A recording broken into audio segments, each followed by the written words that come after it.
Syria की राजधानी दमिश्क में विद्रोही गुट हयात तहरीर अल शाम ने कब्जा कर लिया है। राष्ट्रपति बशर अल असद देश छोड़कर भाग चुके हैं और साथ ही असद परिवार के 50 साल का शासन भी देश में समाप्त हो गया। सिर्फ राष्ट्रपति बशर 30 साल से सीरिया पर शासन कर रहे थे। सीरिया में विद्रोहियों ने ऐलान कर दिया है कि उन्होंने दमिश्क पर कब्जा कर लिया है और इसके साथ ही राष्ट्रपति बशर अल असद का शासन खत्म हो गया है। दमिश्क की सड़कों पर बहुत सारे लोग जश्न मनाते नजर आए। दमिश्क की सड़कें अल्लाहू अकबर के नारों और गोलियों की आवाज से गूंज उठी। विद्रोही हवा में फायरिंग करके जश्न मनाते हुए नजर आए। कुछ विद्रोही असद की पिता की प्रतिमा पर चढ़ गए और उसके साथ तोड़फोड़ की।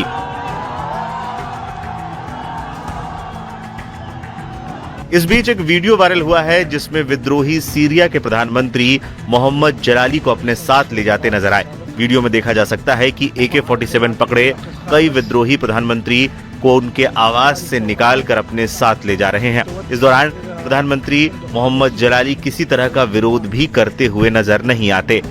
इससे पहले प्रधानमंत्री मोहम्मद अल जलाली ने कहा था कि सीरिया के लोग जिस सरकार को चुनेंगे वो उसके साथ सहयोग करने को तैयार हैं। सीरिया के प्रधानमंत्री ने एक वीडियो बयान जारी करते हुए कहा था कि वो शासन की बागडोर शांतिपूर्ण तरीके से विपक्ष को सौंपने को तैयार हैं।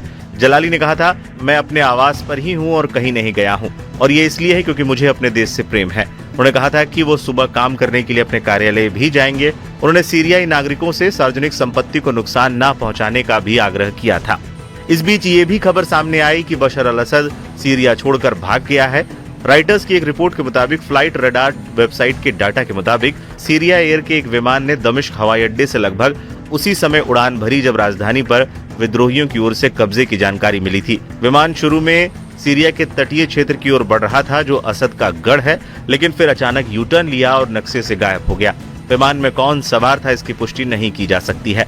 दावा किया जा रहा है कि इस विमान में बैठकर बशर अल असद देश से बाहर भाग गया था। बता दें, विद्रोही गुट इस्लामिस्ट हयात तहरीर अल शाम को तुर्की का समर्थन प्राप्त है।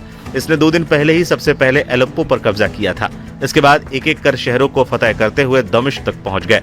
विद्रोही गुटों ने कहा कि 50 साल के अत्याचार के बाद असद परिवार का शासन खत्म हो गया। इन सालों में बहुत सारे लोगों को अपना घर-बार छोड़ना पड़ा। हम ऐलान करते हैं कि काले दिन खत्म हो गए हैं। अब सीरिया में नए युग की शुरुआत हो रही है।